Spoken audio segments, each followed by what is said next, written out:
এই ওস্তাদের নাম লইয়া স্টার্টিং এ বই। আমি আছি এখন স্বদেশ পরিবহনের ভিতরে, হ্যাঁ। আর আমার সাথে কে আছে দেখছেন?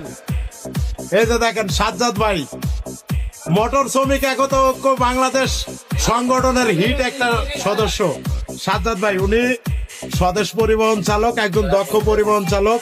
ইনশাল্লাহ আমাদের জন্য দোয়া করবেন। আর আমাদের মাথার উপরে যে সংগঠন দেখতে পাচ্ছেন, এই সংগঠনের জন্য দোয়া করবেন। আর যে সকল কলিজার ভাইরা এই সংগঠনে যুক্ত হতে চান, আপনাদের সচল হোয়াটসঅ্যাপ নাম্বারটা কমেন্ট বক্সে দিয়ে যাবেন। ইনশাল্লাহ আমরা নিজ দায়িত্বে অ্যাড করে নেবো। কি বলেন সাজ্জাদ ভাই? সবার নাম্বারটা সুন্দর মতো দিয়ে দেবেন, ঠিক আছে? আশা করি আমরা সবাই আর পরে যেতে হবো না। কিছু বুঝতে পারবে ইনশাল্লাহ আমরা ড্রাইভার ভাই রাস্তায় কোথাও কোনো হয়রানি নির্যাতন জুলুমের আর শিকার হতে চাই না। অতি দ্রুত আপনারা এই সংগঠনে যুক্ত হয়ে যান আপনাদের সচল হোয়াটসঅ্যাপ নাম্বার দিয়ে। সবাই ভালো থাকবেন, আল্লাহ হাফেজ। লোকেরাই বুঝছেন।